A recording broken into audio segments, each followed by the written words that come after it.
Yo, GM, it's your boy Rapture. We'll get this underway in a minute. Just getting a few things shared around. Just making sure the mic level is correct. Anyone in the chat, if you can give me a holler to let me know the mic sounds good. I'll turn the music down. I'm gonna play music throughout. I'll cut it off at some spots. But we're going to be vibing today, checking for live trade setups, low time frame, entries and execution. As well, we'll get to a couple chart requests. Let's go.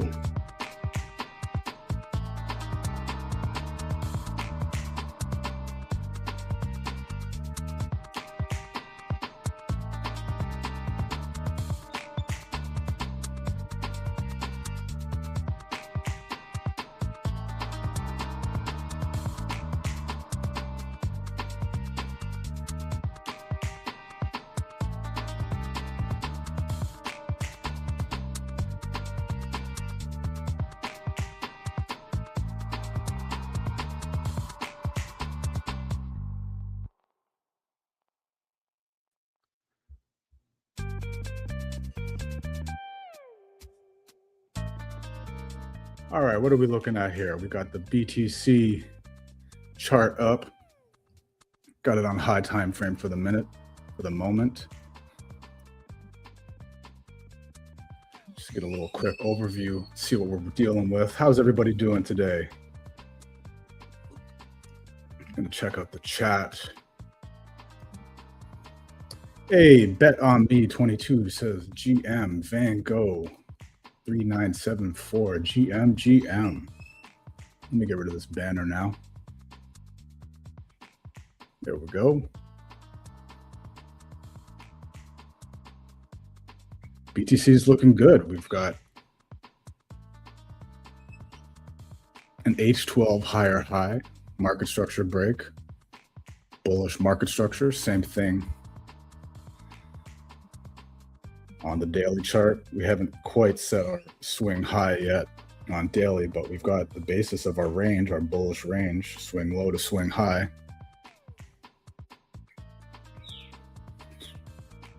Things are looking good. The market is feeling in a much better place. Take a look at weekly real quick.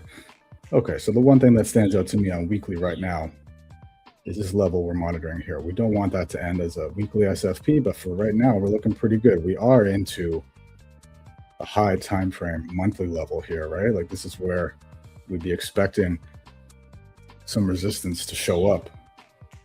It's right into here.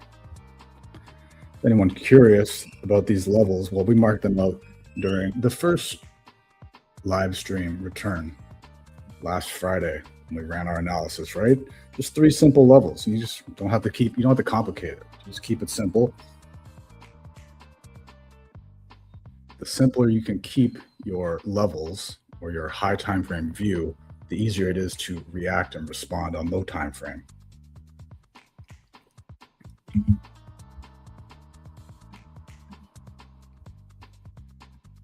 So I would expect a bit of a pullback here, and that's what we're seeing, right? We've come up into that level.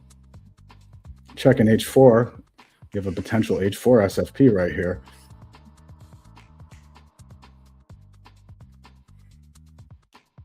There was a long that set up just before we started the live stream, so we didn't quite get to catch that one here live, but I will outline it shortly so you guys can see what it is that I saw for the long. Let's pull this up real quick. I want to welcome everyone to Rapture's Scalp and Swing Sessions, live perps trading and analysis, where we're all about process, patience, and execution, right? The process is everything you do beforehand, marking out your levels, having an understanding or a set of conditions you're looking for a trade, whether that's a long or a short, once you get to those levels. And then it's just patience, waiting for price to hit one of your levels, and then for how price reacts or responds to a level and interacts with those levels to get you on board the trade or not, to tell you whether there's a trade available to you there. And then it's execution after that, patience. We wait for our levels to hit. We don't FOMO chase anything. We don't try and force a trade in the middle of a range or in the middle of a zone. We wait. Patience is a big part of the game. And then that execution, and that's the area where I'm constantly refining, constantly working to improve my execution. That's really the last piece of the puzzle, is knowing what it is that you're looking for on low time frames to get you on board the trade that aligns with your high time frame. This is going to be about intraday and scalping. For the high time frame stuff, we'll do that on the evening, the PM, after the daily close shows, which I think the next one's going to be on Sunday, as per the votes from the poll. Thank you to everyone who voted. Big help. It's how we arrived at today's session, this Thursday morning session. They're going to rotate between Tuesdays and Thursdays for the morning New York Open sessions around 10 a.m. I do them a little bit earlier, but with getting the kids out the door for school and all the commotion that takes place in a household early in the morning, like I get up early. I get up at like 6 a.m., sometimes 5:30 a.m., 6:30 a.m., in that window there, so that I can be at my desk for 7 a.m. I'm really big on candle closes at certain intervals. So the H4, the H12 closes, so I can mark out levels and get an understanding of what might take place next or what I'm looking for next. So I like to be up early, and then I have alarms set at certain intervals for each 4-hour candle close, each 12-hour candle close, for when the New York session begins, for when the New York opening bell is. Like I have alarms for all that stuff, just really subtle alarms that keep me in focus at certain times. I think that's important. You don't want to just be glued to your screen the whole day. You want to be alerted to certain times or certain levels or certain conditions or signals that occur, so that you can be ready to react and respond throughout the day, so that it doesn't have to be a ball and chain tether to your desk.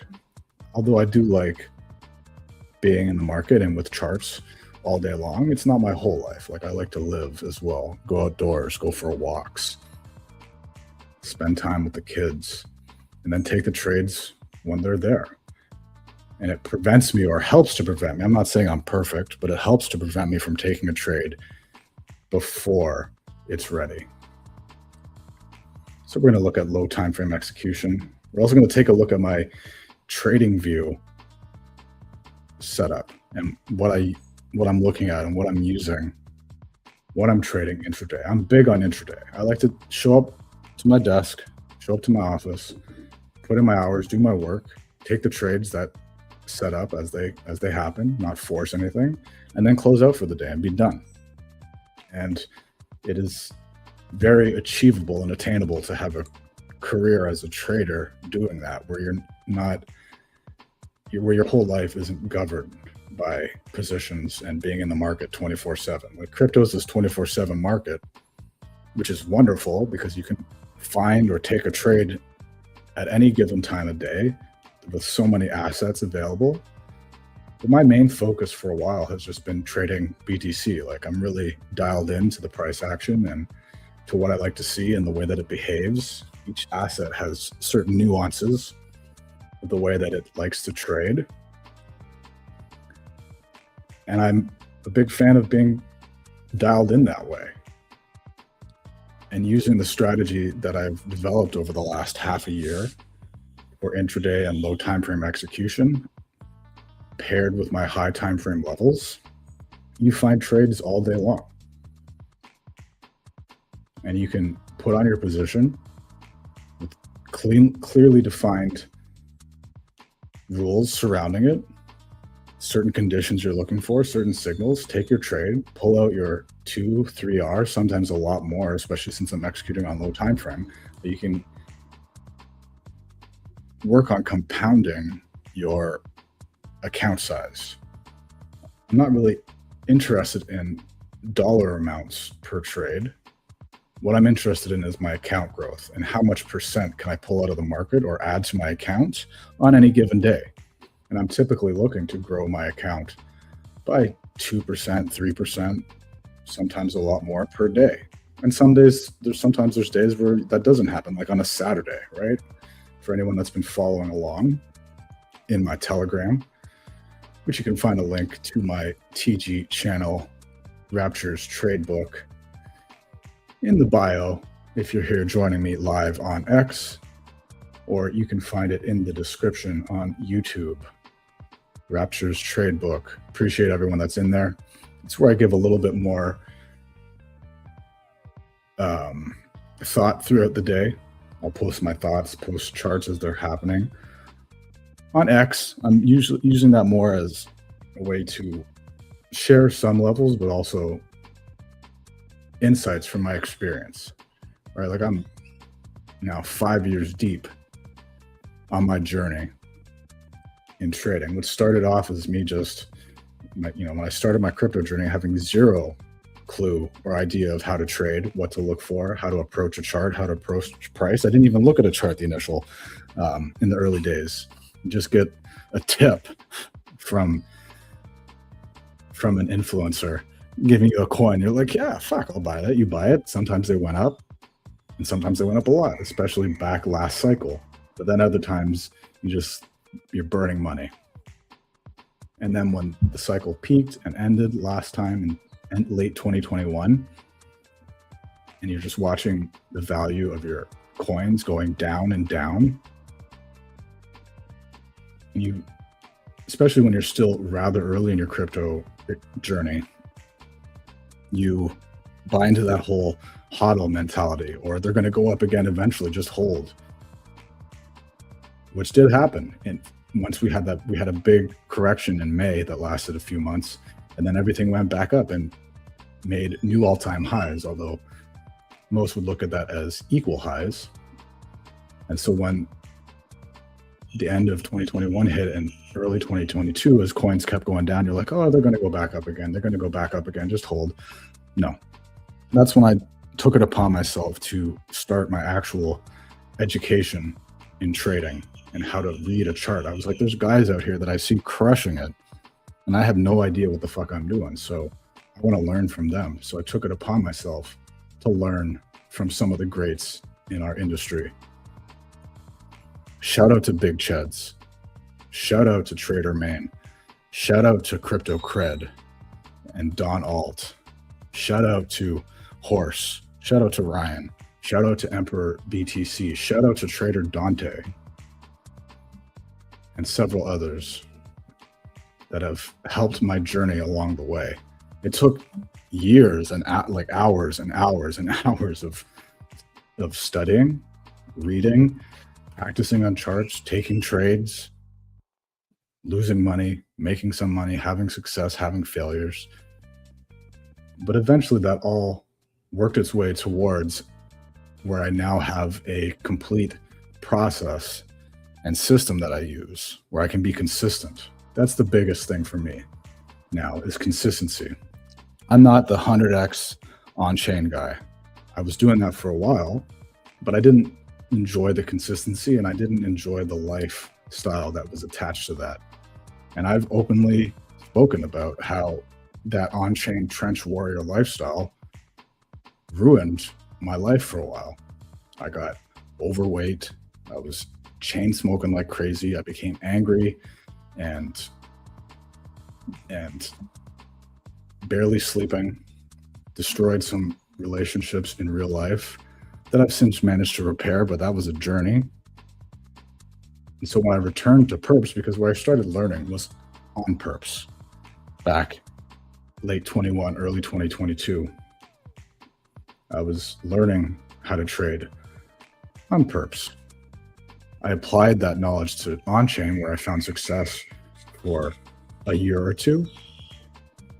But then after the Trump coin and Melania coin absolute massacre afterwards, and on-chain went quiet, I rediscovered my appreciation and love of perps and the life that can come with that, where you have time in between, where it's not urgent, right? There's a tendency on CT for it to be, this is your last chance to make it. Oh, you missed it, you're fucked, right? Like sidelined, like all those things.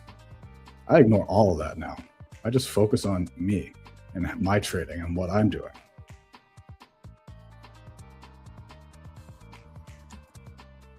We're also going to take a look at a couple chart requests that came through. Shout out to everyone that dropped requests. And also, if you have some requests, I'll take some here while we're live as well. But we're going to look at Wojak, Pengu, Hype, and Lighter or Lit. So shout out to everyone that put in a request. Okay.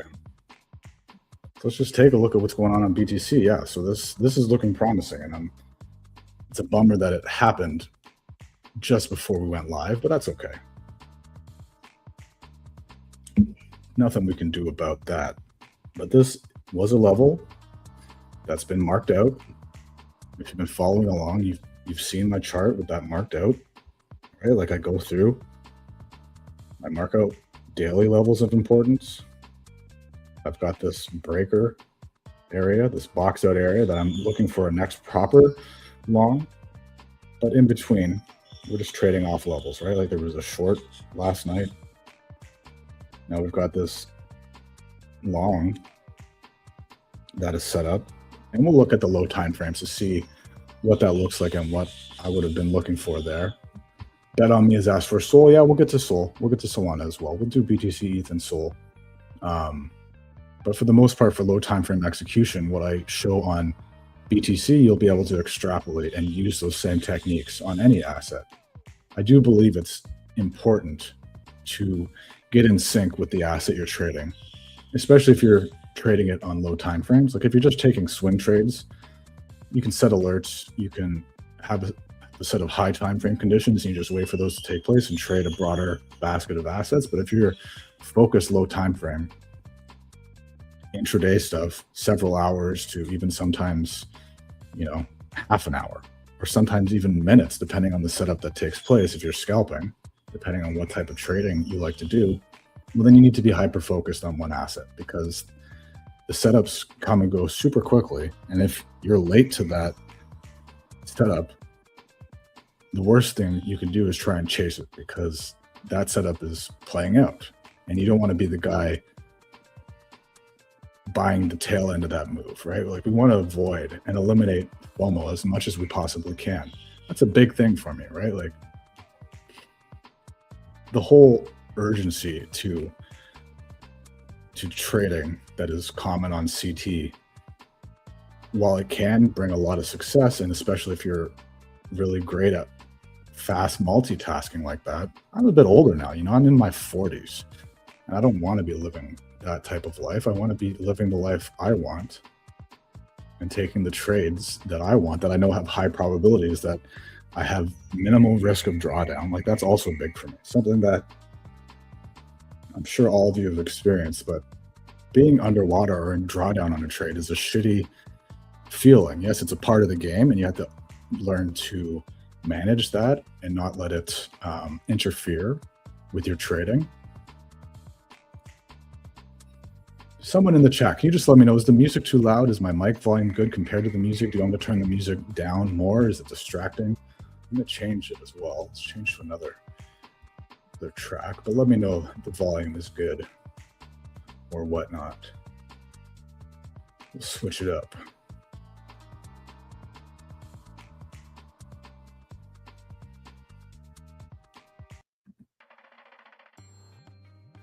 I'll turn it down just a tick more. Actually, looks like it's a good volume. I think it's okay.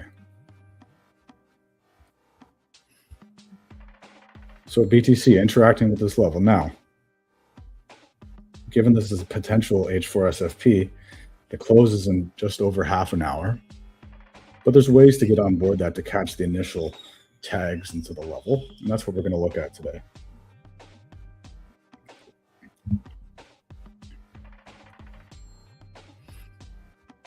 I think what we'll do next is take a look at what my workspace looks like, what my trading dashboard looks like. So you can see, like, I'm all about clean levels, especially for high time frame, marking things out cleanly and having a clear and uncluttered chart. Yes, there are a lot of lines, but those are important for me for the way that I trade. And you'll see over time, as you follow along, why they become important. But my live trading desk, it is active. So I'm going to pull that up. You guys can see what that looks like.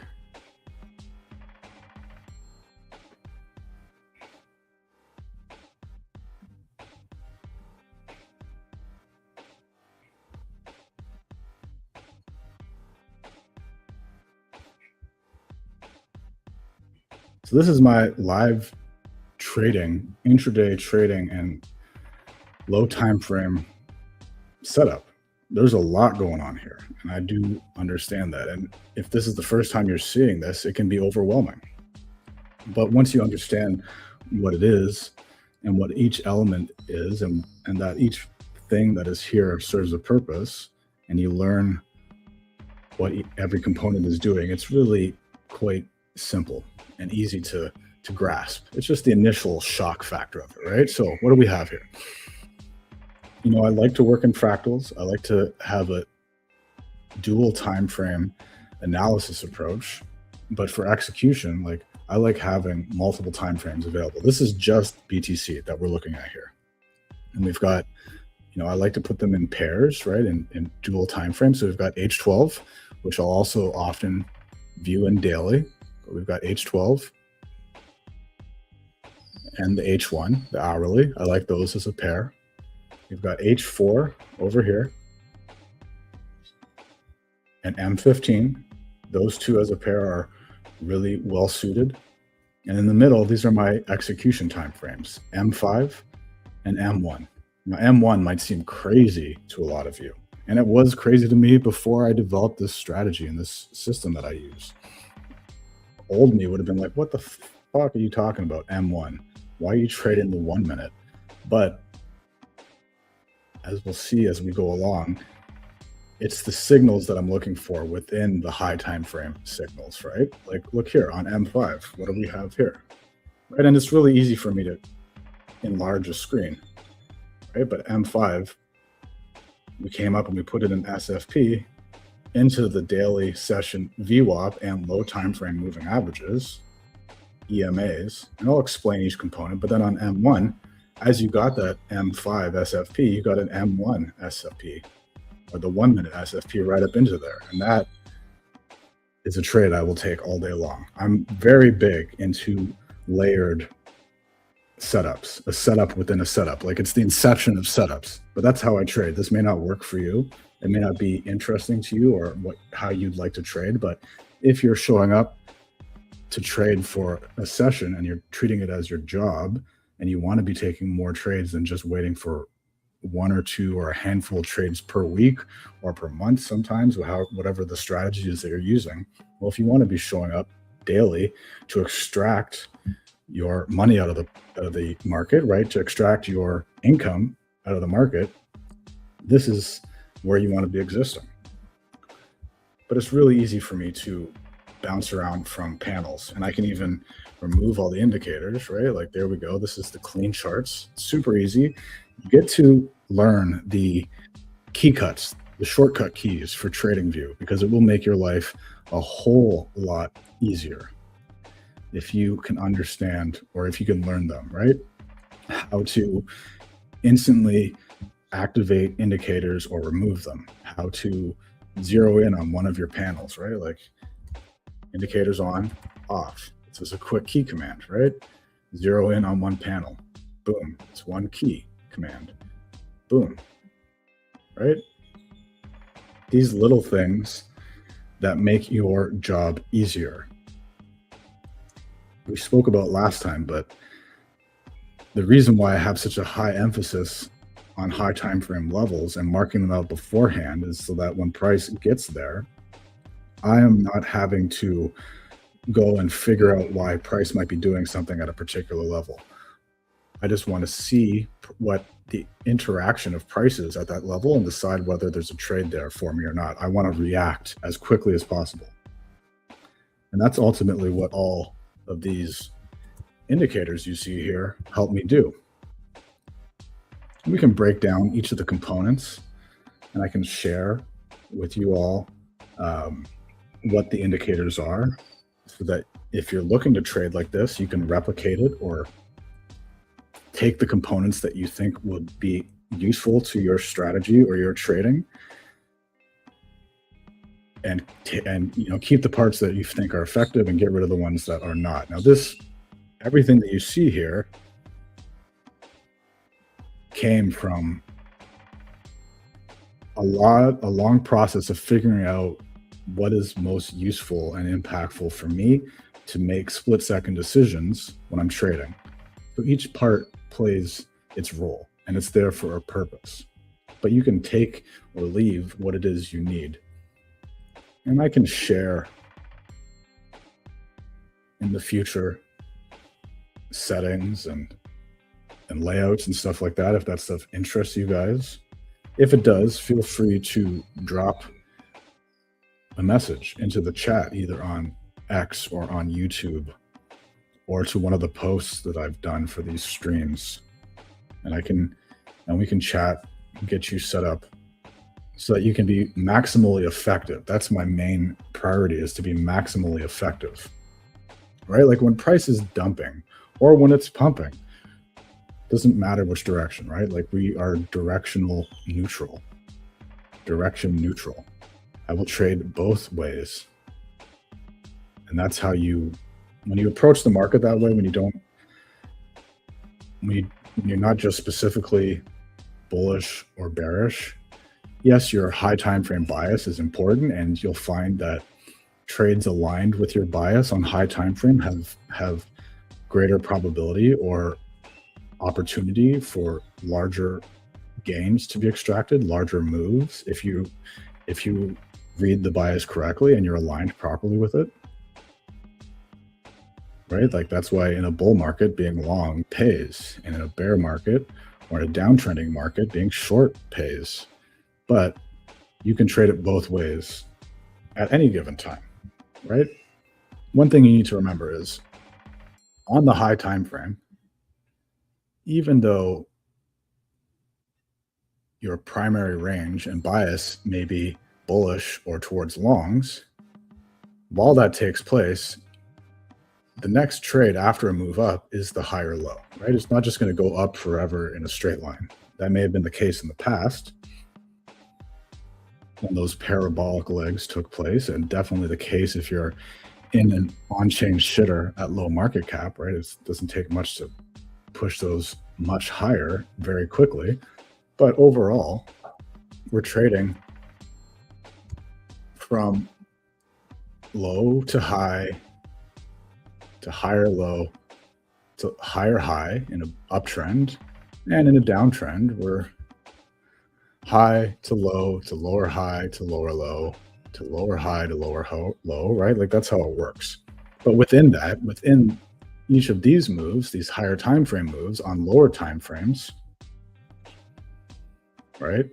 You're trading counter trend to the primary bias or primary range, right? Like that's how markets work. That's how they go from point A to point B, is within the larger high time frame move, you're having all these lower time frame movements, right? And I'm big on trading these type of moves or these type of moves.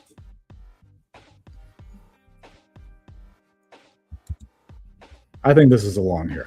This is a long here, right? Like at the moment, we're putting in that H4 SFP. It's not confirmed yet, but it's all but confirmed. M1, the 1 minute, looking to recapture the low time frame EMAs. So let's break down everything that's on my chart. Maybe we'll use the M5 so that it's not too crazy busy for you guys, just so you can see what I've got going on here. And we can break down all of the components, right? So each piece plays a role, as I outlined, or as I talked about. We've got just the clean price with our levels, right? Levels that were marked out of beforehand. And look at how clean that interaction with this level was here, right? Like this is that H4 level that we're attempting the SFP right now. Look at how clean that is, right? You get a dip below, but the level is what's held. Also look at the interactions at the higher time frame levels here. Like this is a weekly range quarter level. This is a monthly level, right? Like I don't just put lines for shits and giggles. They all are intentional and with a purpose, right? Like you can see these interactions, these super low time frame. This is M5 on these levels, how it interacts with it, right? Like now that's a level that's been marked out for a long time, right? Levels that have been marked out for a long time. We really want to see this level hold as we get into this H4 close, which is just under half an hour away, because if it loses this level, then confidence here, well, this particular trade is done. And I don't like that it's rejected here, but so that's the clean chart with just levels. Let's put the indicators back up so I can walk through what each of them are. I'm sure you can see these bubbles, these two different toned bubbles. There's purple ones and blue ones. What those signal or indicate is a heavy presence of aggressive market participants, not limit, but market. Meaning that as price was coming down here, on the sell side, there was a lot of late shorts piling in at each of these opportunities. And you'll notice that those quite often sync with a turn.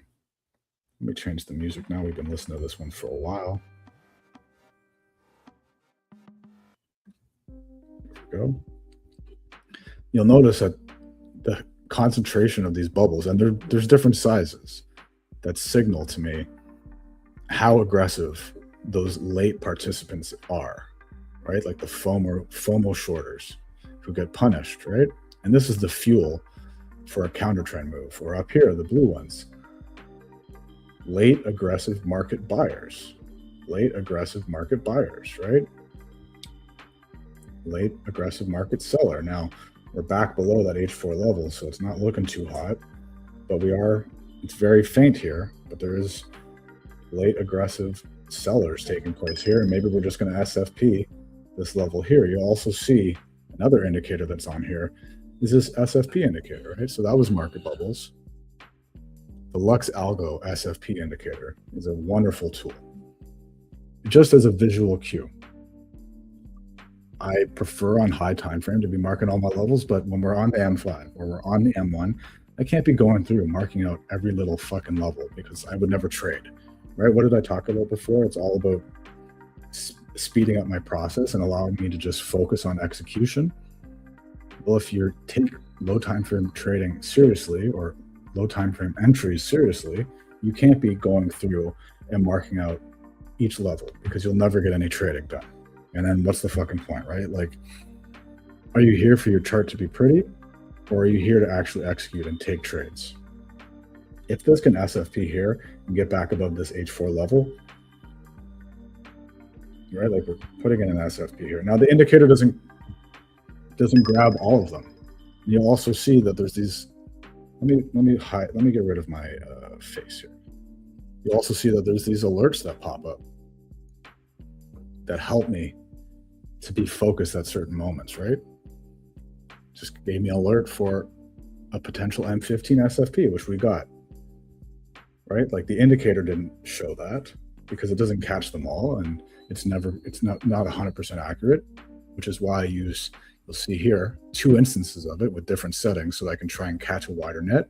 But that little pop-up that you saw, if you look over here, all these alerts for when it talks about SFPs, That's actually for a tool that I built myself because I'm an SFP trader. Like, I've made the decision that I'm just going to focus on trading SFPs because I know that they're constant and they're reliable, especially when paired with different price action from a lower time frame that signals to me to get on board or not.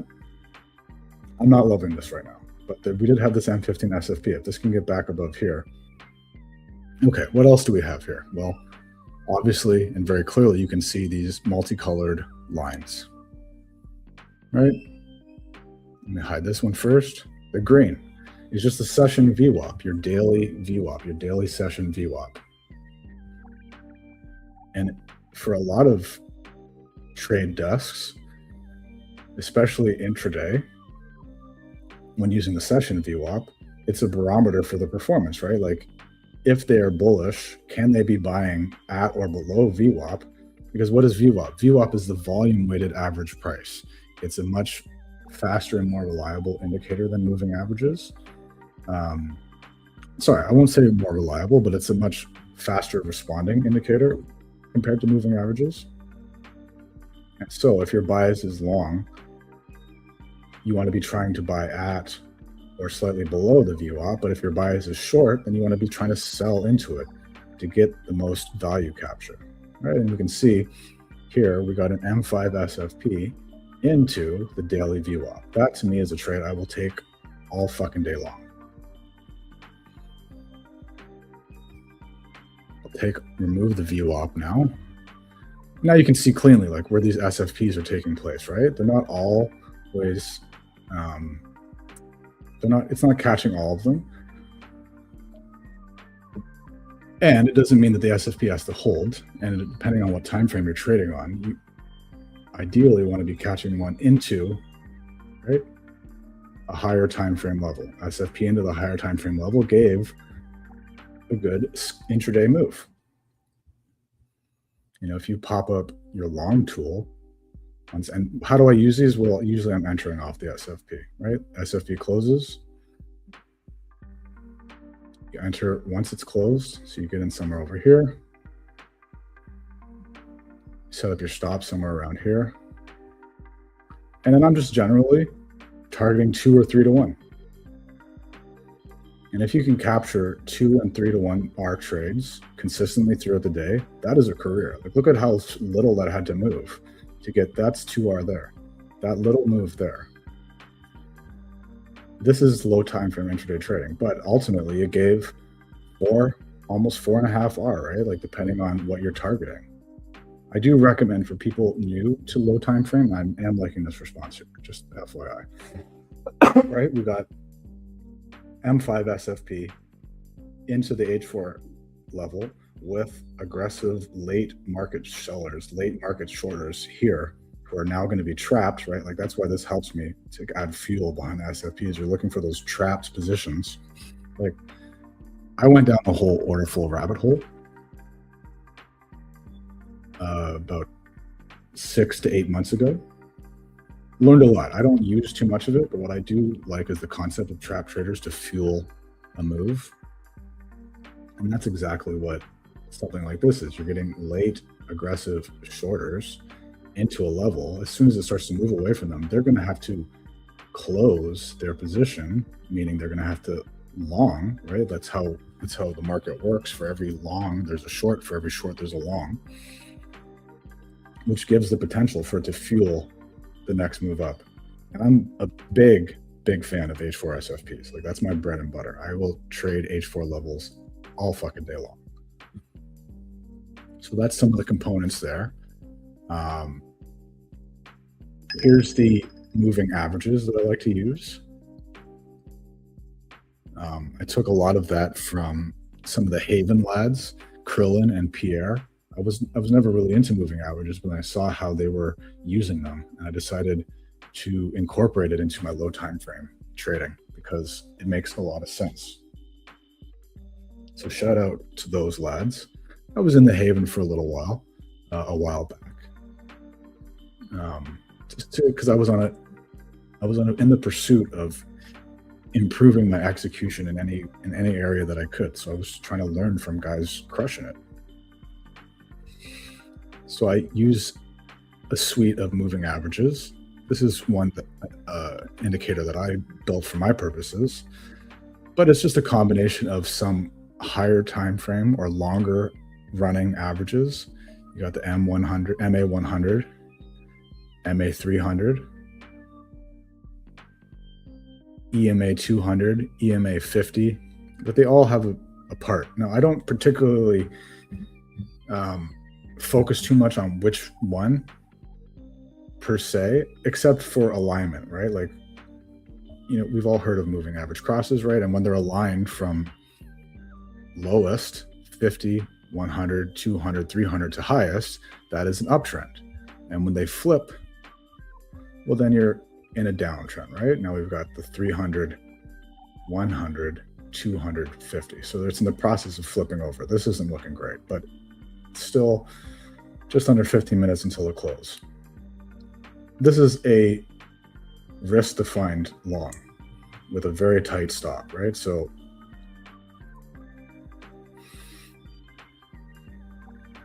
this may be a trade that fails, but this is the type of setup that I'd be looking for. I don't love that we're below all the averages, and that's stuff that you'll learn over time, right? Like, see how it's rejecting right off the averages.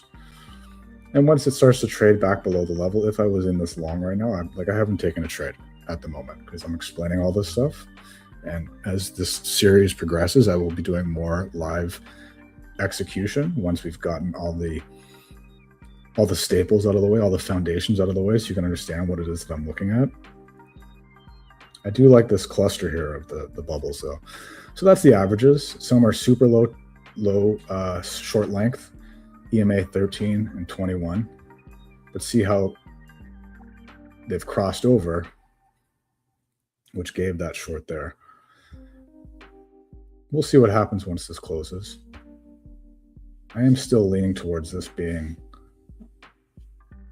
wanting to be a long.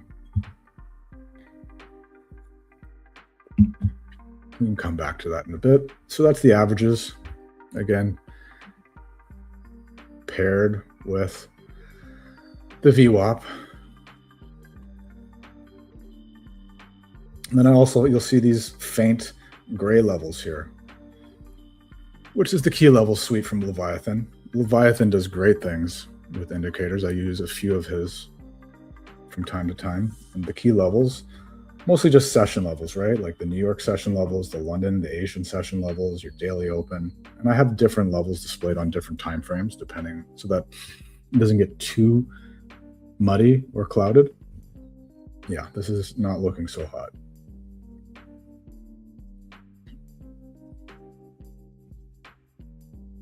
But it's attempting to put in another SFB here. We'll continue to monitor that.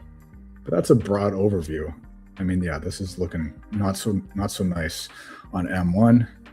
But when we look at H1, we can see, okay, why is price sort of targeting here? Well, we're into that EMA 50 on the H1. And a lot of algos and institutional desks will be trained off of these averages, and just set and forget, and they'll take positions off of those, right? Often, which is also why moving averages are important intraday. But this isn't looking so hot right now. We can also see on H4, there was a lot of late FOMO buying into that level, a lot of late aggressive buying. So it's looking less, I mean, it's looking quite unlikely this level holds. Well, then we target the next levels down, right? We got an H4 level here, cluster of levels here. And ultimately, as I pointed out a few days ago, that I was looking for a higher low to form somewhere in this box. Maybe it wants to come down all the way down into here or some of these other levels, but I don't try and predict. I just mark my levels. See, we're getting alerts, large cluster of market sells on M5, right? One other thing that's great about that indicator is you can set alerts for that so that you're notified and ready to react and respond and not see it after the fact. Okay, see, we got a lot of aggressive market shorters. And that's how the market moves, right? Like limit orders or resting orders sit in the market. How does the market move in different directions? Well, it's from the market buys and market sells. That's what moves the market itself. Limit orders can be targets often, but heat maps, all that stuff, I'm not into all that. I don't like trading that way. It became too much noise for me. I just like responding to levels and seeing the interactions. And you can see how that cluster there of the late aggressive shorters into that H4 level, if we can get back above this, it looks quite promising. You can see also on M1, you're getting aggressive shorting. But I don't love that the super short EMAs, even on M1, are being respected, and we're just rejecting off of that, right? Like, buyers need to get that back above here, and then it's just more solid long.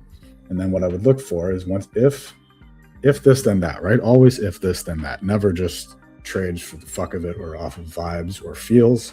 It's if this then that. If we can get back above that level before the H4 closes, then what I'd look for is SFPs into the moving averages from above as a next trigger. Things are aligning here, but it looks like shorters are the heavier hand right now. Something we can also look at. You can come over here onto MMT. We can look and see what is taking place in terms of who's in control.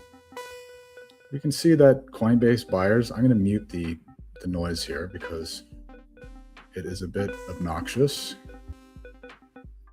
Why is it not letting me mute? Okay, maybe I won't be able to mute it right now. Sorry for all the dings and buzzes. I don't use MMT too often, but I use it at key moments in time or levels to see who is in control. Are buyers in control? Is it spot buyers in control? Is spot sellers selling in control, or is it perps driven? And we can see what I was talking about, those late aggressive sellers. Well, this is that taking place here. Binance, not as much, but we can see this is late. This is CVD, it's cumulative volume delta. So we can see through this move, it's a lot of aggressive market selling taking place. So it's perps driven. Spot seems kind of unfazed. So we'll come back here. Oh, and look at that. As I said, that spot seems kind of phased, right? Price is attempting to get back above that level. If it gets back above here, yes, it might move away a bit, but I would wait for it to come back into the average. Give me an SFP on low time frames, whether that's M1, M5, or M15. Like, there's no rush. You should never feel rushed when you're trading, because that's what leads to shit and sloppy execution. You should never feel rushed. You should be patient. You should wait and allow the setup to come to you. There is no rush in trading when you view the market this way, because you'll see that there's an infinite amount of setups that take place throughout the day on an infinite amount of assets, even just on BTC, right? Now look, this low time frame short EMA is continuing to be resistance.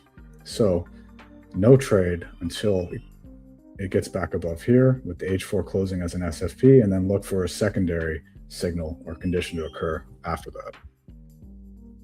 Everyone following along? Everything seemed clear? I know it's a lot going on my charts here when I'm trading low time frame, right? But you can see how having this type of approach and this sort of panel with all these time frames is really beneficial to your execution, right? Because we can see, okay, M15 attempting an SFP into the M15 EMA 200, which also happens to be the H1 EMA 50. And we're trying to get back above that H4 level, put in that SFP. 4 minutes till close. I would personally wait for the close, because that in itself is signal. If the level gets lost, while there may still be a long to take place from that, the bias or probability for continued lower becomes higher. So let's wait and see what happens there. Anyone have any questions? See, we've got about 81 people joining us from across YouTube and X. Appreciate you all being here. Thank you for joining. Welcome, welcome. And please drop any questions into the chat. And you can see these alerts just going off, right? Like, this just helps me stay focused.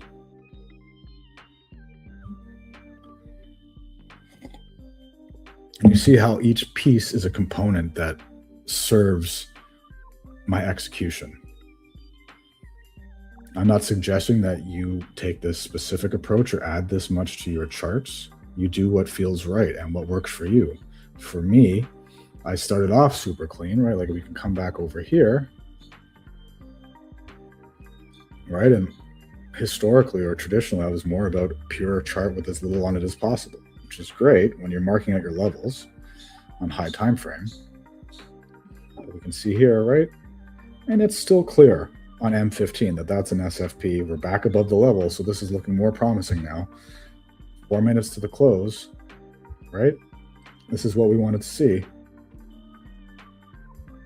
You can, it's still clear without all that stuff, but I'm very visual, and I want to visualize and have some signals and data happening for me automatically so that I don't have to guess or assume in the moment, right? That's why I'm a big fan of this layout that I've set up. This is looking very promising now, right? We had the cluster of aggressive selling. Looks like we're going to get an M5 MSB if this candle can close above here in just over 2 minutes. Right, like, this is the type of response we were looking for. Now, if you wanted to get into this earlier and you were saying, okay, I think the H4 is going to hold, well, even just those aggressive sellers into the level would be a potential way to get on board the trade. Personally, now that we've had this and it's looking strong, I'm not going to lie, but you can see how those averages acting as resistance here on M1 and on M5 and on M15 give me that candle close. We're so close to the candle close, there's no point in rushing. And then we can find the next entry once we have that small little layer of confirmation that the level wants to hold. But this is looking solid. So someone requested Sol. We can take a look at Solana.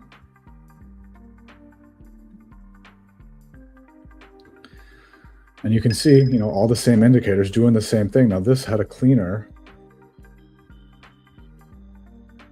setup here with the SFPs into this weekly level here on M1. We've had an M1 market structure break. This was a cleaner setup to me.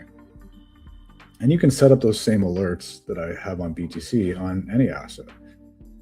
Key is, if you're going to be trading intraday, to focus on 1, maybe 2, 3 assets at most. You can make a career out of just trading that. And I've said in the past, you can make a career out of trading BTC and 1 alt. You really can. Obviously, we're not in this trade, but had you been monitoring this live, you get that M1 SFP into here. If you were feeling ambitious about it, right? You enter off that close. Your stop is really tight. You can give it a little breathing room if you want, but your stop, and often for these, I actually just use manual stops. I monitor what takes place, and if I start closing below level, I'll just close out manually. But 2 to 1 on that, it's ridiculous. That's 3 to 1 already. If you're targeting a moving average, sorry, let me turn off that alarm. That's an H4 close. That's 16 to 1. I'm not saying that that's what's going to happen for you, but that's the type of trades on low time frame that I'm going for. Right? You use these averages as targets. You've got a super low time frame entry, target into your moving averages. You're laughing. You're fucking laughing. You'll take those trades all day long. You don't have to trade high time frame, especially if you like immediate feedback an immediate response. Like I was saying before, like I fucking hate being in drawdown. I like being rewarded for my trades as quickly as possible. Well, this is how you achieve that. You'll also notice occasionally there's different color bars. That's just volume. That means that higher relative volume, meaning that compared to recent candles, that's just high relative volume, which is also a good indicator, right? Like high relative volume, aggressive late shorters, SFP, right? But now we can see where we're getting rejected off of here on Sol. Someone just said strong move on BTC. Yeah, quite a move on BTC to close out that H4 candle, right? Like we just got the H4 candle close at SFP'd. We've come back into a level, right? Why do I put such high emphasis? Why do I place such high emphasis on high time frame levels? So what did we have there? We came right into a level that's been marked out since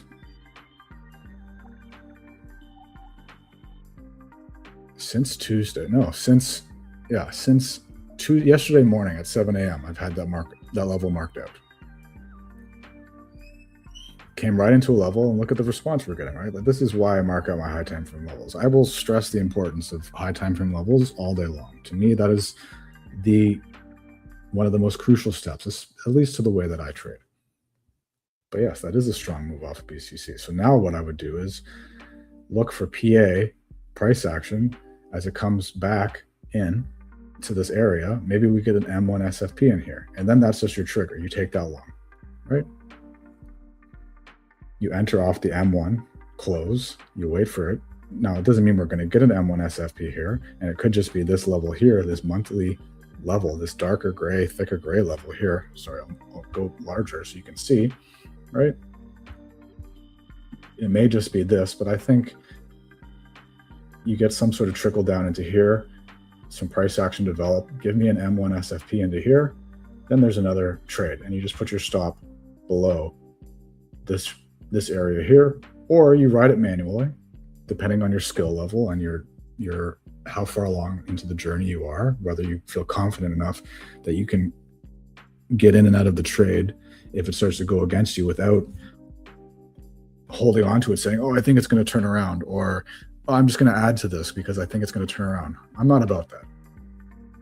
I'm about trading interactions, getting the response I'm looking for, and cutting if that particular trade is no longer valid. I think now I would see what takes place here or here. Watch for the interactions.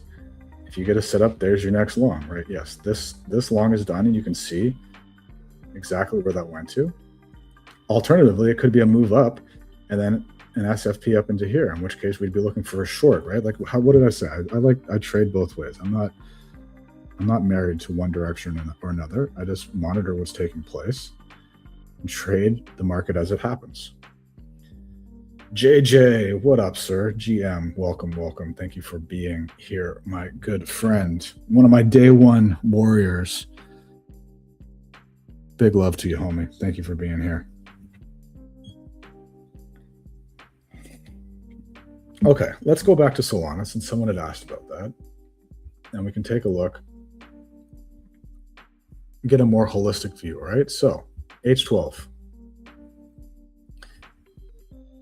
It's also a weekly SFP. I can see that just by looking here. This is a weekly level, this dark gray. Like I use different colors and different thicknesses, different girths of levels and lines to tell my brain instantly what a certain level is so that I don't have to guess and look back on the chart. I can see this here is a weekly level. How do I know that? Let's go to weekly, right? And this is the potential for a weekly SFP. It's still 3 days and change until the close. A lot can happen between now and then, but it's not looking overly promising so far, especially given daily cleanly rejected and SFP'd off the level. Now, yes, we are in a bullish daily. Okay, so what I can do here, because I haven't outlined it yet, after yesterday's close, this is now our daily swing high. This is our daily range. That's how easy it is, right? That's how easy marking out levels is. Like I said, I'm mostly focused on BTC these days, so I haven't faithfully been going through and remarking levels on other assets as often, but this was your market structure break here for a bullish range on BTC. It's into demand. We can mark out the demand zone if you want. It's right here. But given that it spans the majority of that daily candle there, it's potential to be a bit noisy, but there it is, just in the background there. So we're telling ourselves this is the region we're looking for a long. This is our target zone. We're looking for longs. What is the interaction going to look like? Maybe it's off of this range quarter, this weekly range quarter. That's what these thinner gray lines are. If you guys were part of the stream last Friday or watched the replay and how I mark everything out, and over time, as you join me on future streams, you'll start to see what each of these different levels means, right? Like these thicker gray, darker gray lines, these thicker gray lines are weekly levels or monthly levels. These thinner gray lines are used for range quarters, in particular on weekly time frame.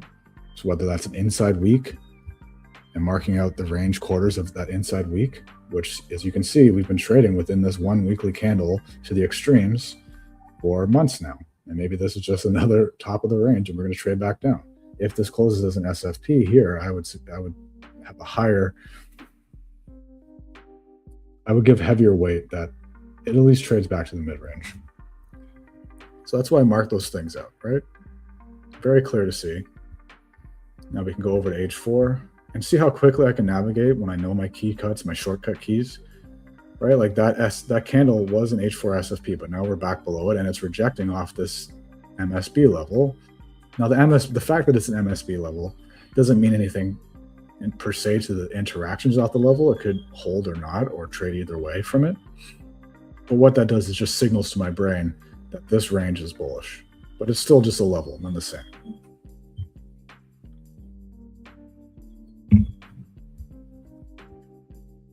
Everyone following along with me?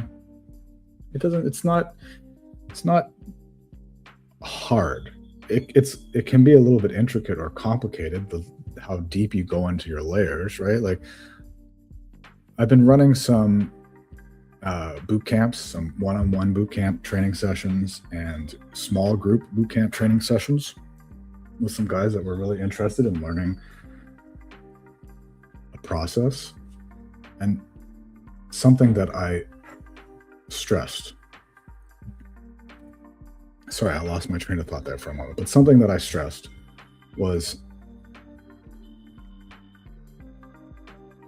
you want to have your levels ahead of time so that you're ready to respond.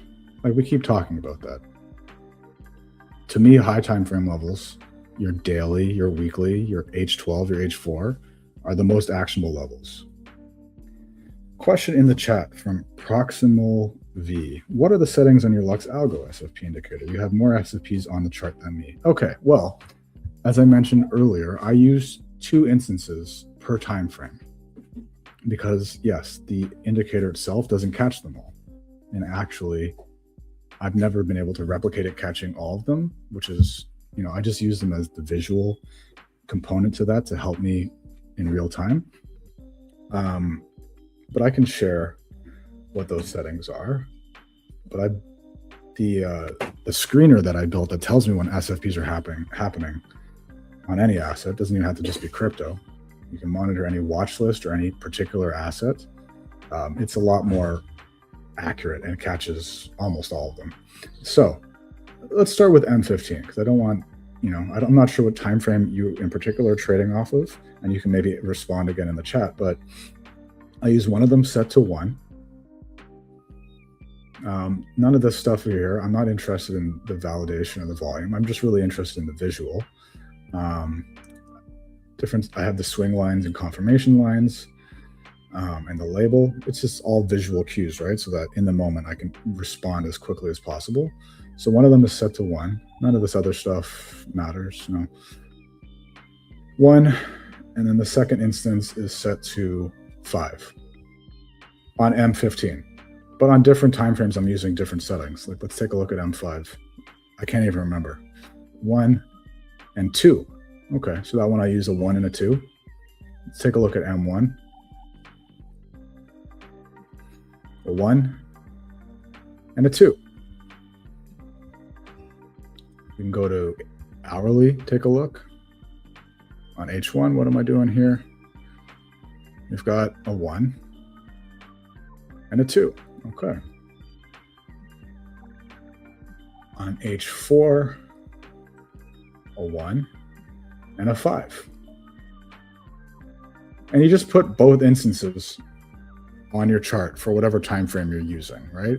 I would highly suggest having at least a dual time frame visual chart. So have at least 2 time frames shown at all time, your high time frame and your low time frame. On H12 and daily and weekly, it's a 1. And it might even be a 7. Yeah, and a 7. There we go. I remembered that one because I remembered it being different. But you just pop them on for whatever time frames you're using. You put 2. It is helpful to have 2. And this was just trial and error on my part, right? Figuring out what works best for me and how I can speed up my process so that I'm not I don't want to be guessing or having to do extra steps in the moment. I just want to be able to see the signal or the setup and take the trade or not. If this, then that. Are my conditions aligned? You know, what are the things that aligned to get me on board that trade? So I would recommend at very least, right? Like, what would that look like for a dual time frame? Right? Like H12, H1, but you could have H4, M15, H4, M5, daily H4. It just depends on what time frames you're working on. But if you're trying for intraday, the lower the time frame, the better, right? Like we can even go to a 4 panel here. That's 3. We can even go to a 4 panel here, right? M5, M1, but just set it up whichever workflow makes sense to you, right? Like have your high time frame and low time frame analysis view, and then have your high time frame, low time frame execution view. But personally, and I know it for a lot of people, it'll be a lot and overstimulating until you get to terms with everything that's taking place. But that's what helps me or allows me to focus on the most important part of the job, which is the execution. Like I can run my levels, understand bias, understand market structure in moments, in seconds after looking at a chart. Maybe not seconds, but it doesn't take me very long. I open the chart, any chart, it can be a clean chart, and I see what I'm looking for on high time frame. That's super easy. And you can do that all ahead of time. That's where the prep work comes in. That's the prep part of the job, right? Like look here on Solana, we're getting into that average M1 SFP. Like that would have been a short trigger there. We'll get to more of the actual live trading, I think, on next session. Today, we're just walking through what all of these components are so you can see the type of things we're looking for.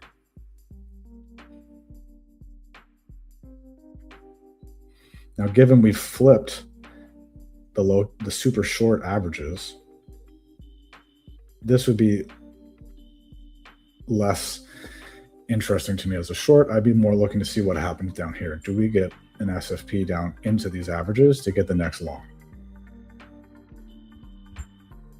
That's sold. But same thing applies to ETH as well, right? Like all the same stuff, right? Now, why I like things like the bubbles and high time frame levels, right? Like as everyone on the timeline is getting super bullish, oh my God, we're about to break out. Well, you're seeing this take place.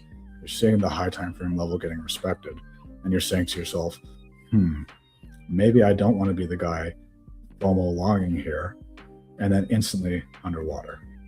Not instantly, but took some time, but then underwater, right?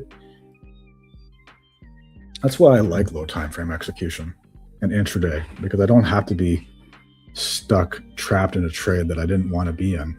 That's why I like putting these indicators up. This was a process. Like I didn't just arrive at all of these things on my chart. It took time. But the first step was building the foundations, understanding how I read a high time frame chart, and then it became, okay, I got high time frame locked down and nailed. What can I do, or how can I what can help me trade lower time frames better so that I'm not experiencing drawdown or I'm not underwater for long periods of time. I know that I can get in and out quickly, take my setups and move on. I have a tip. If you can stream at a higher bit rate on YouTube, even if you have 1080p screen, the YouTube and X compression makes it hard to see colorful numbers and lines on black background. Okay, I'll look into that for the future. The platform that I use, StreamYard, the highest that it streams at is 1080. It could also be because of this, like my primary screen is very large, and so it may be compressing it that way too. Like, let me try something. Let's try something. Let's see what happens. Let's see what happens here. Let me try something else here. Bear with me for 1 second. Bear with me for 1 second. Okay. See, now the problem is this all gets jumbled up and you can't really see anything. But when I zoom in, does that show up clearer? Proximal? And I do appreciate the feedback, and I will figure out something that I can do in the future. I can make this larger too, actually, by just doing that. I'm not sure if that makes it clearer or not, but I'll figure out for the future. It does make it better. Okay. See, the thing is, the reason for that is this is now on my main monitor, like my laptop monitor, versus before it was on my work monitor, which is, it's a 70-inch 4K TV.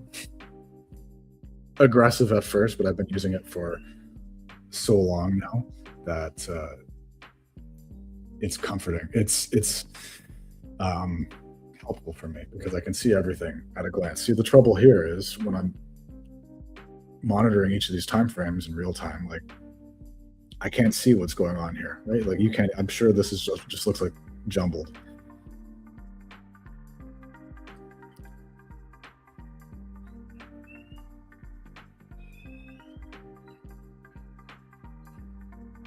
But you can see it happens on any asset. Okay, let's move this along. So we're here in the New York session. We've been going through some of the live trading setups that I'm looking for and low time frame execution. We haven't really looked at, I'm a big fan of using these things called breakers. We'll get into those more in the future. But let's move this along to some chart requests because we're already at over an hour. And I don't want to drag this out too long, especially if there's nothing pressing as a setup yet.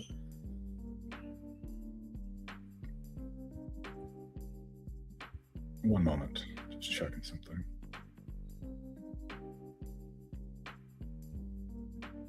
Let's just get back to BTC for a second. Let's see what is taking place here. Okay, so I just said a second ago that I don't see a breaker, but that was a lie. We actually have an M15. This is what I look for. This is something that I will trade all the time. This is what's called a breaker. Put in an SFP, right? H4 closes the SFP. You can see that here. Got the SFP. I'm not loving that candle is still giving us aggressive buyers there. So, well, these are all things you need to take into consideration. This here doesn't make me feel incredibly bullish, I'll be honest. But as we said before, I'm looking for the higher low to happen somewhere in here. But given that we're intraday trading, trade whatever happens up here and the interactions, right? So for now, we had that H4 SFP, and now we've had an M15 breaker, right? That's some of the secret sauce. Shout out Trader Main. But that is a entry fractal that I will trade off of quite frequently. So we've got our M15 breaker. Now we come down over here and see what we've got going on. What's happening on M1 within that breaker? Well, we're holding the low time frame, short EMAs.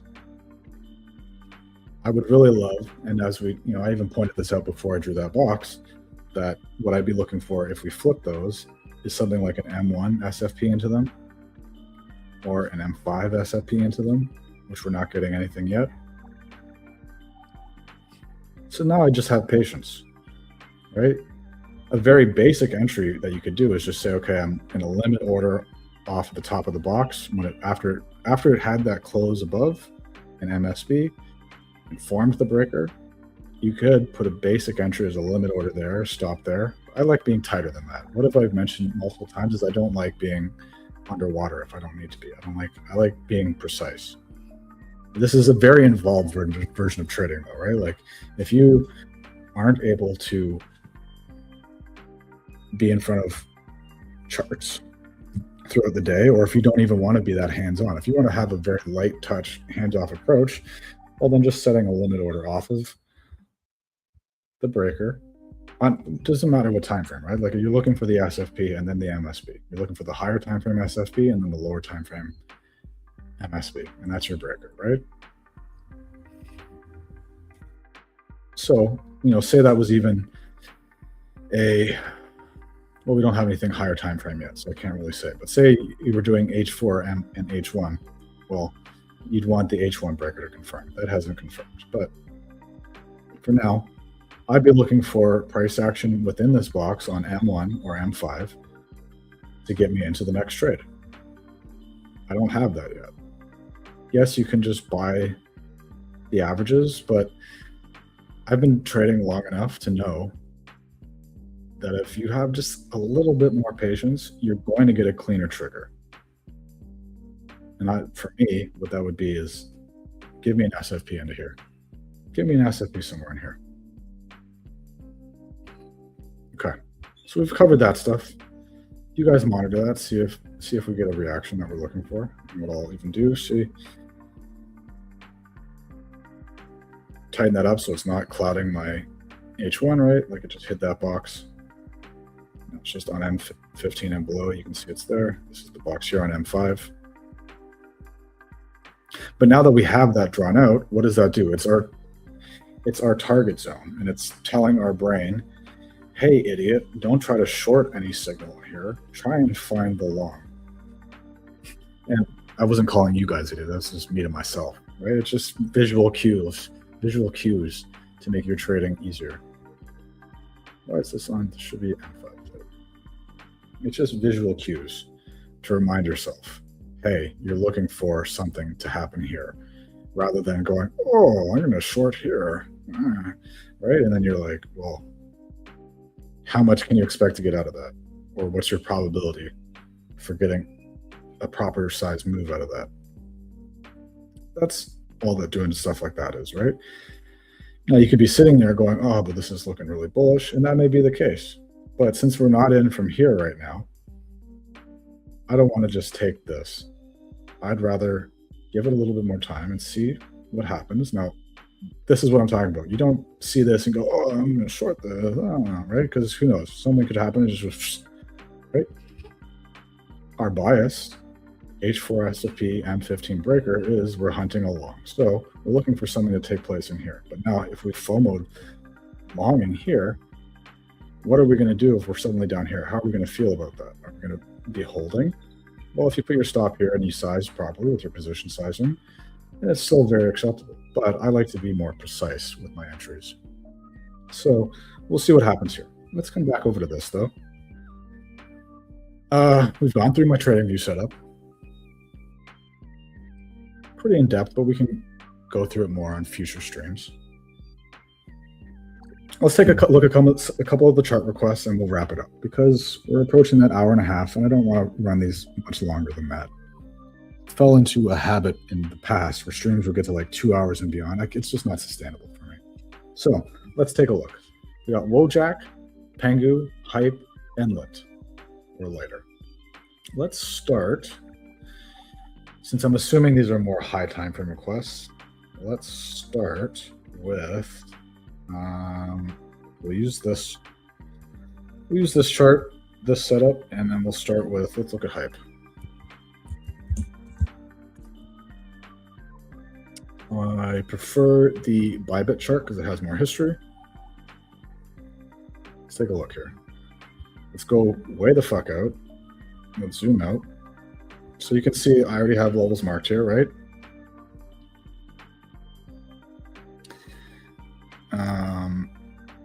on the monthly time frame. We can also see we're into a monthly fair value gap. I'm not going to dive into those too deeply, but it's generally a zone where we're looking for demand to step in. Go to weekly. You can see we've had, so something I've been doing a lot and I find very useful is that October 10th weekly candle where we had the flush out. It's a great range quarter to use on weekly. And then we've been trading an inside week, right? Now it's 1, 2, 3, the 5th week we've been trading within this weekly candle. So I also have that marked out on range quarters. I think I might even delete that level. It's unnecessary. Okay, so there's our weekly. Let me go to daily. Let's take a look. Let me clear some of this off and we'll just start fresh on daily to see. Oh, no, that's not what I wanted. But just, why did that? Oh, I pressed the wrong button.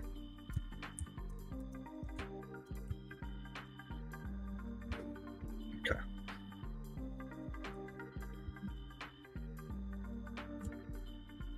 Boom, gone. Okay, so this is our daily chart. Let's see what we see. Let's find our range. Okay, range high.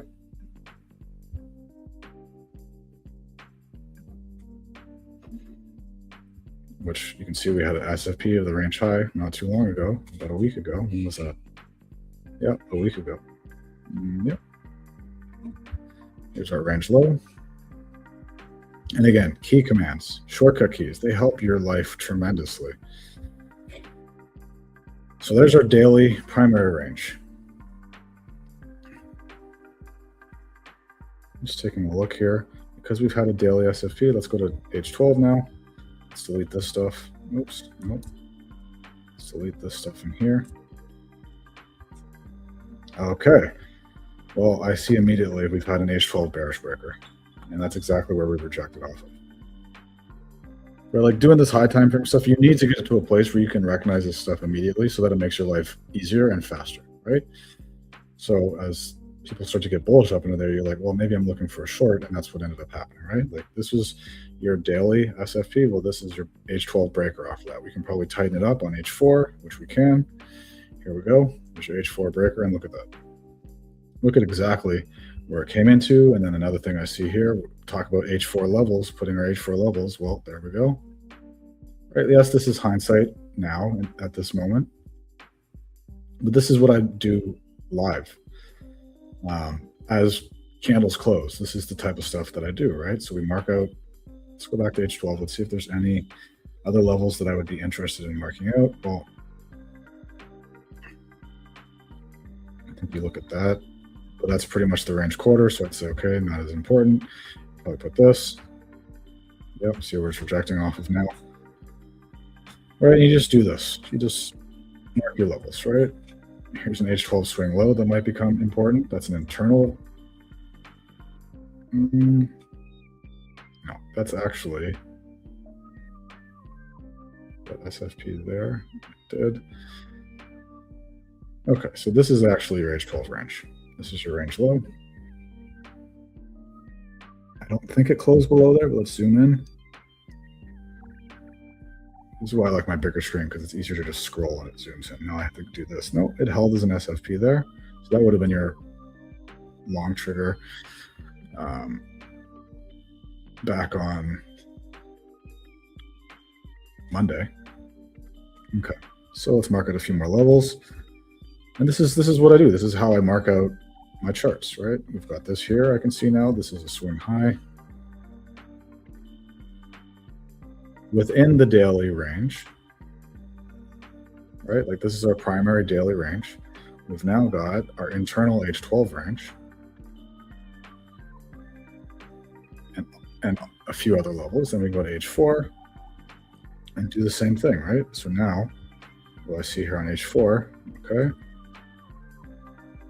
Put in SF, and guys, key commands, key shortcuts, they fucking help your life tremendously, right? Like you want to be making your job smarter and easier, not harder, right?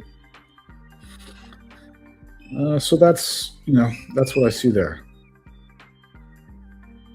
To me, the biggest thing at the moment is the fact that You got the, so we tightened this up to H4, right? This was the H12 breaker. We've tightened it up to H4. When it came up into here, what I would be looking for a short there would have been what happened in here. Well, you came up into there, and then you had an H1 market structure break and you closed below. That's your short there for lower time frame stuff. Was there even, so you did have an SFP, but it ended up trading higher. That would have been your trigger, was this H1 hourly market structure break right there. So I'm assuming for whoever asked for hype is wondering which way Western ran. Well, this is interesting, right? We did get that H4 SFP there. Let's take a look on M15. No, M15 isn't doing anything for us. M5.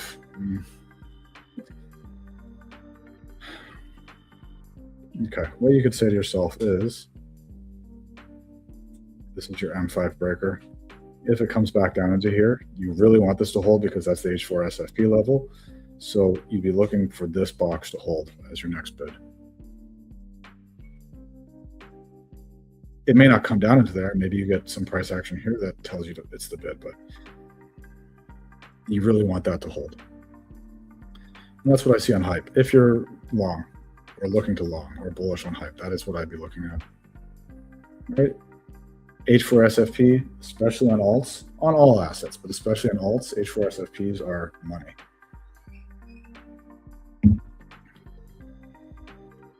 And that's how I mark out a chart. Like, it wasn't that difficult, right? Didn't take that long. And then what I do once I do those high time frame levels is I go and look at the low time frame stuff with my main workstation, with all the stuff happening, all the averages and indicators that help speed up my process. When it comes to the moment to take a trade, I don't want to be having to think about things. I don't want to give myself a reason to hesitate. I just want to see what I'm looking for and react. Okay, that's hype. What else was on here? Someone asked for lighter. Okay, let's take a look. Dex Wars. The Perp Dex Wars. Let's take a look. I'm going to say the Nance chart probably has the most. Okay, so I have some stuff already marked out. Not looking so hot. Monthly should be really nice. Okay. One thing I like to do is mark out. Now, see, the problem with this is, even though this is a Binance listing chart, this was pre-market, right? This is pre-TGE, so a little less reliable, but we can still mark out some things.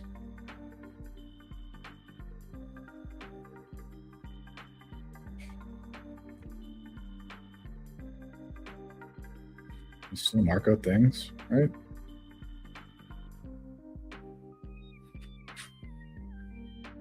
This looks quite shite at the moment, right? Like, it's like reminiscent of all TG.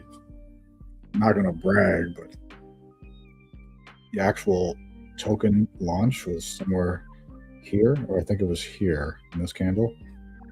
I'm not gonna brag, but I sold my airdrop in here.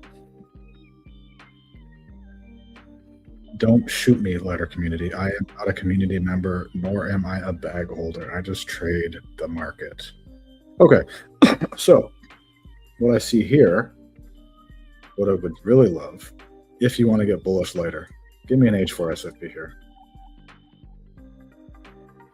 Give me an H4 SFP here that I can frame a trade around. As of right now, all that's been happening is, even on H4, tagging supply and rejecting. I will take counter trend trades all day, but I need to have a trigger, and just give me that. And something that I might do if it was an asset I was particularly monitoring for looking for a trade is I would set up an alert off of my SFP screener. I know that is a personal tool that I built, and you don't have access to that, but what I would do is I would set up my alerts to tell me when an H4 SFP happens on this asset or on a short list of assets that I'm monitoring, like the most traded assets. And we all know, we're all on CT, we're all in group chats. We know what are the coins getting the most attention and trades at the moment, well, I would set up a watch list and just put an H4 SFP alert on that. We can talk about that in the future. We're not here to talk about my screener suite, but it is something that I built that is highly effective and useful for my workflow. But you know, as of right now, Lighter looks like shit. I'm not gonna sugarcoat it, right? H12 lower low. So let's even remove this. Let's just do our primary analysis. So here's your H12 swing high. This might be the H12 swing low. We don't know yet because this isn't closed, but we got another MSB here. It doesn't look too hot, to be honest. Unless you're short on this, which you can do because there's perps available for it, I wouldn't touch this until I get some sort of signal to counter trend the long, which might look like an H4 SFP here. Closes below, no trade, doesn't take place, no trade for me yet, and I just wait for the H4 level interaction. It may not be here. It may end up being more candles, and then you get another H4 swing low that you can frame something around, right? I'm all about if this, then that. It doesn't have to be one level or another. I just wait for a level to hit and for an interaction. Okay, what else was requested? Wojak. I think for Wojak, I'm probably going to have to go to Deck Screener. But let's just take a look for a second. Is there a way that I can see? It's listed on Poloniacs. Whoa, this is very random. Okay, let's do this real quick. Let's go for a DEX and see if we can find, maybe it's on Radium. Maybe it'd be on Radium. But I don't know which one that would be. Okay, which particular pool it would be. Let's take a look. Okay, Wojak, Rap, Soul. I don't know the 6G. I don't know what all these codes are though. Maybe it might be easier to go to Deck Screener. Let's just take a look though. Let's try this one here. What am I looking at here? No, I don't think this is it. No. Let's try another one. No, I don't think this is it. Wojak's been doing all right, hasn't it? If anyone in the chat can confirm that or not, I don't think, no, it's none of these. It's on there, Wojak USDT. Is it, you just mean one of these ones? Forrest, what up, buddy? Which exchange? Tell me which exchange to use. Let me change the music real quick. We've been listening to this for a while. Let's amp it up for the last little part of our stream. All right, get back to the chat. Wojak USDT. Forrest, do you know which pair it is? Like which exchange? I'll look at whichever one. I just need the most, whichever has the most trade history so I can give you an accurate assessment. And something for shit coins, like on-chain coins, H4 is your friend. H4 is the best time frame to be operating on, especially after the first pump and dump or the first parabolic move up. H4 is your friend. H4 market structure, H4 HSPs, H4 breakers, MXC. Okay, this one. Let's take a look. Oh, so this is it.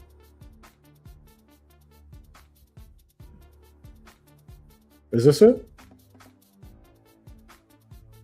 Because I could have been sure that on, yeah, that is the MXC pair though.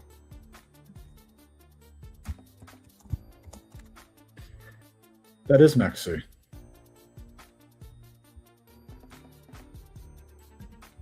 Is this the correct? Can you just tell me if that's the correct one? Because I know, because I was, no worries, man, no worries. Send it when you can. I'm just looking on Deck Screener real quick. It was a pump coin, right? The Soul pair.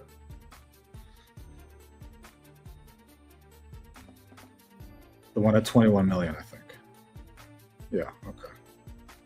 Is this the one you were talking about? Wow. Throwback. These are my old. This is my old life. So I was in one of the trader training boot camps that I did. We were looking at Wojak. Well, I can't. Ugh, that looks horrible. Let me just make a few adjustments. I didn't mean the. It's at 0.0214. Yeah, okay, that's this one. Yeah, in one of the trader training boot camps that I ran, Wojak was one of the coins of interest for on-chain. I'm more specifically focused on perps, but we can take a look here. Let's just clear this off. Okay, does the deck screener one work for you though, or no?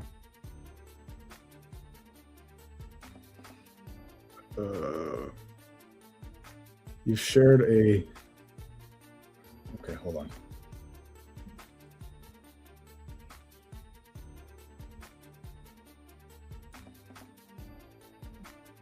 One moment.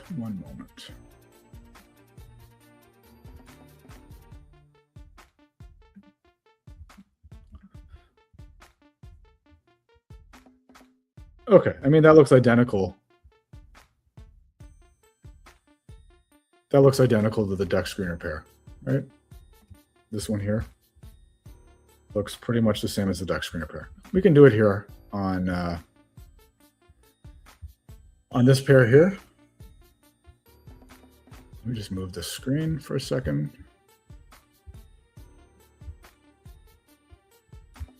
Okay, we can do it here, but it does look pretty much identical. So it must be the same chart. We'll use this. We'll get off a deck screener. I much prefer trading view anyways. Okay, so let's start high time frame. Let's see what we got. Okay, so immediately. I'm not saying this is where it's going, but that's the listing low. This is the monthly all-time high close. We'll go to weekly. Weekly, what I see is we're trading. We've been trading within this one.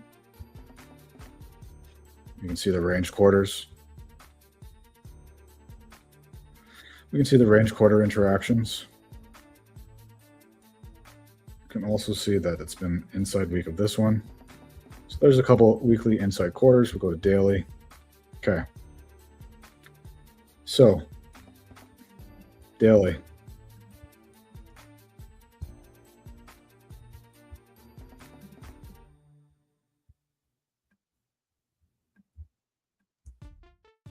Here is your range.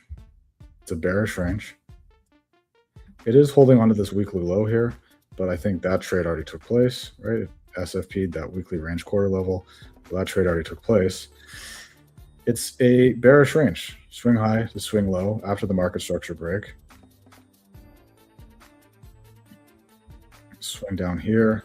H12 is bearish as well, but we're down near the lows. I think if you get a close as an SFP here on daily or H12, then you can hunt along. I think from like we're close. I love to approach a chart where I'm looking for reasons to get long near range lows and looking for reasons to get short near range highs. It doesn't mean that it has to play out or that I'm firm in that bias. It just means my lean is towards hunting a long or short, depending on where in the structure and range we are.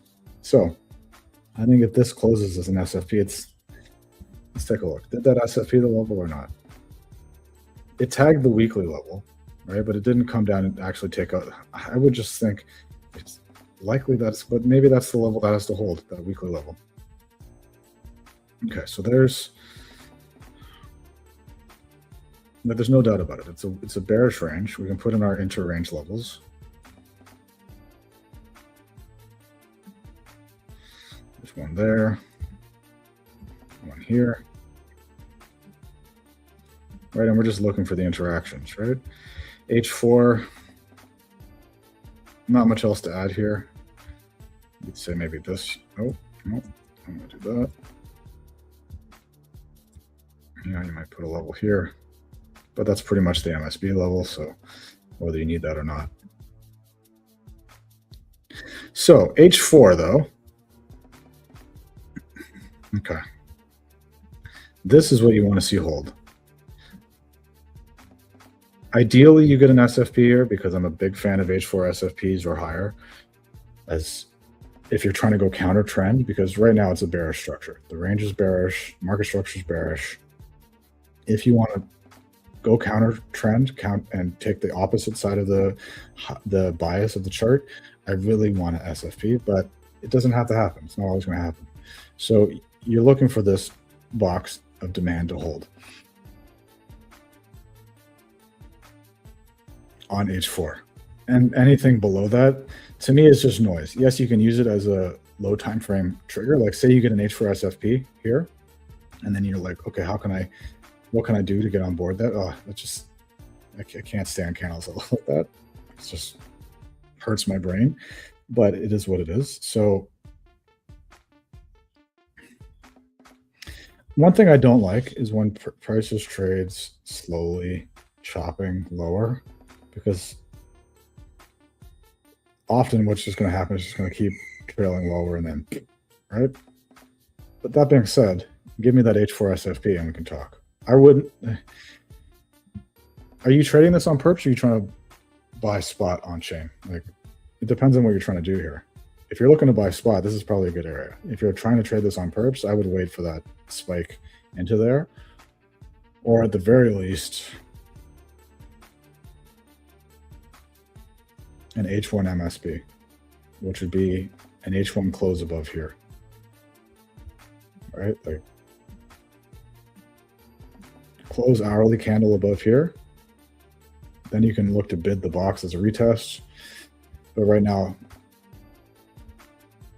it's close to giving you a signal to get in, especially if we're waiting for that H4 SFP. Like I'm a big SFP trader. You guys will find as we go along that it's my bread and butter is SFPs.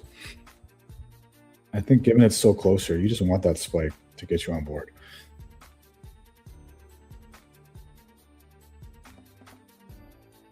If this doesn't hold, the next area you're looking for is down here.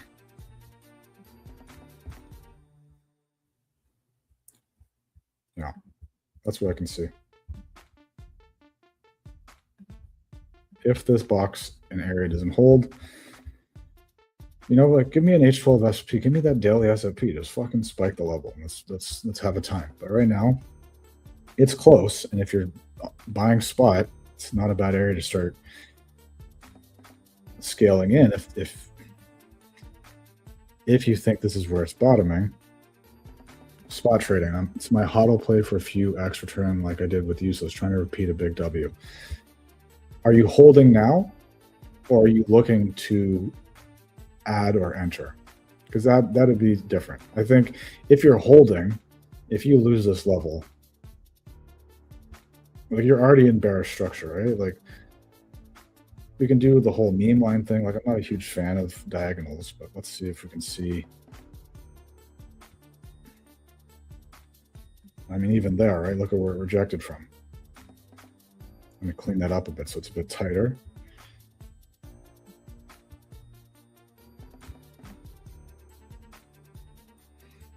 I don't love this, especially since structure is bearish.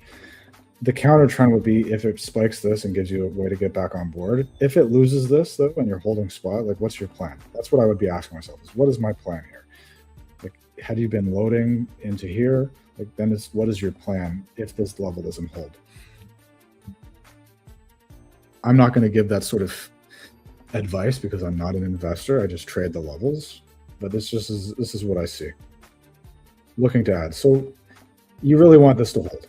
You really want this level to hold, because if it loses this, but this could be where it's going to spike and give you that SFP and then give you the reversal, right? You never know. There's a lot of things here that are lining up telling me though that I need that counter trend signal. But even then, if you get the counter trend SFP, there's a signal. Where are you going to? Here? Maybe up to here? I don't know. I don't know. On-chain has been heating up again recently, and it was a popular coin. And maybe I have heard rumors that it's the DMT is running the coin or whatnot. I just don't know what kind of pull on-chain guys have like that these days. I'm so disconnected from on-chain that I don't know. So I don't want to give that sort of input, but just based off levels, that's what I see. Okay, final chart was Pengu. Pengu, let's go with Pengu.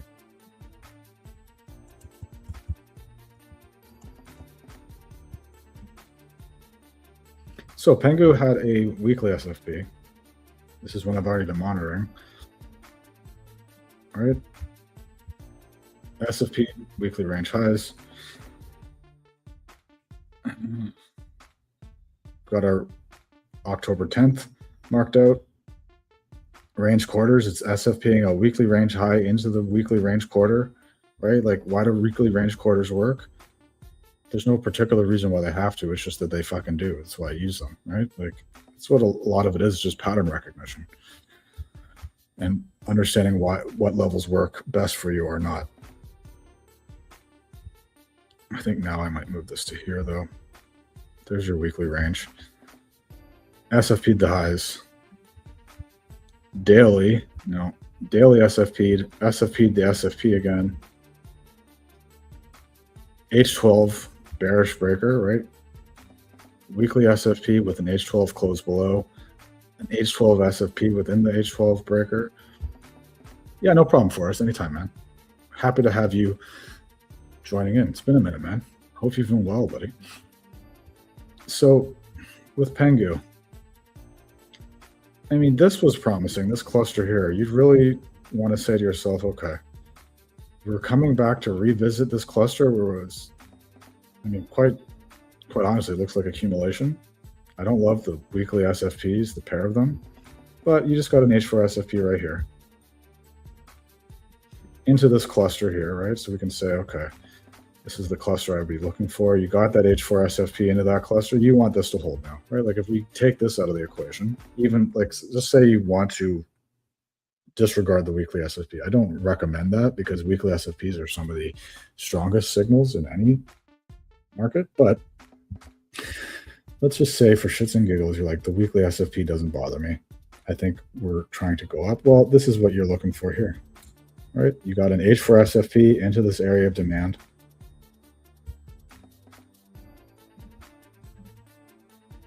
H4 SFP into demand. That's what you're looking for. Now we can go to M15, see what we've got. We don't quite have a bullish breaker yet, but on M5, it's trying.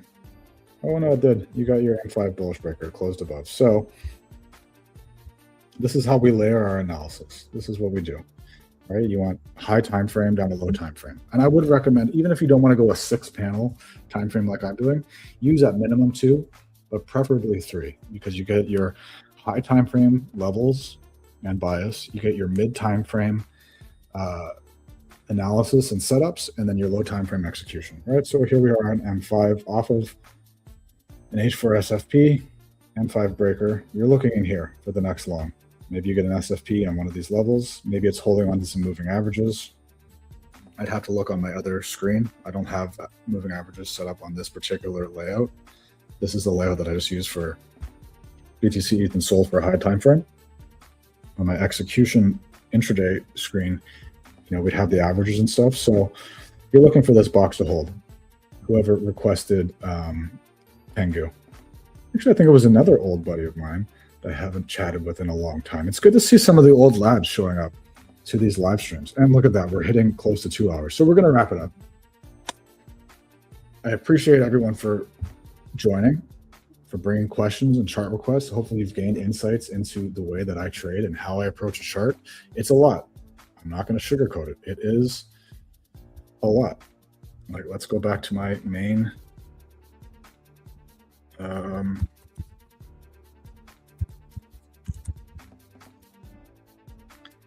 Let's go back to my main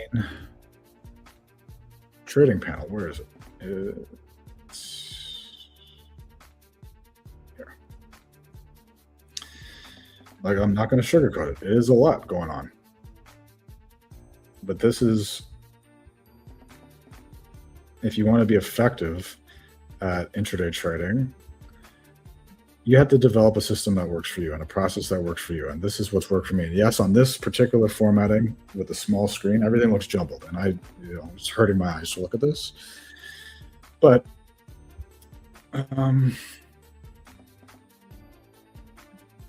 you know, when we're over here, you can see everything clearly.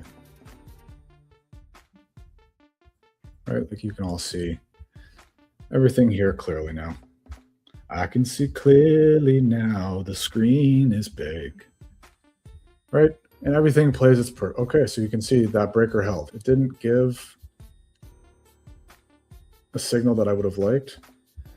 So maybe it still comes back down into there. You know, what I would have really liked is either an M1 SFP. If we're looking at BTC again, either an M1 SFP into here, an M5 SFP into here, or another set of market bubbles for late shorters into here. We didn't get either of that. You could have just bought into the averages. I prefer at least one more signal than that. So we got the M15 breaker after the H4 SFP.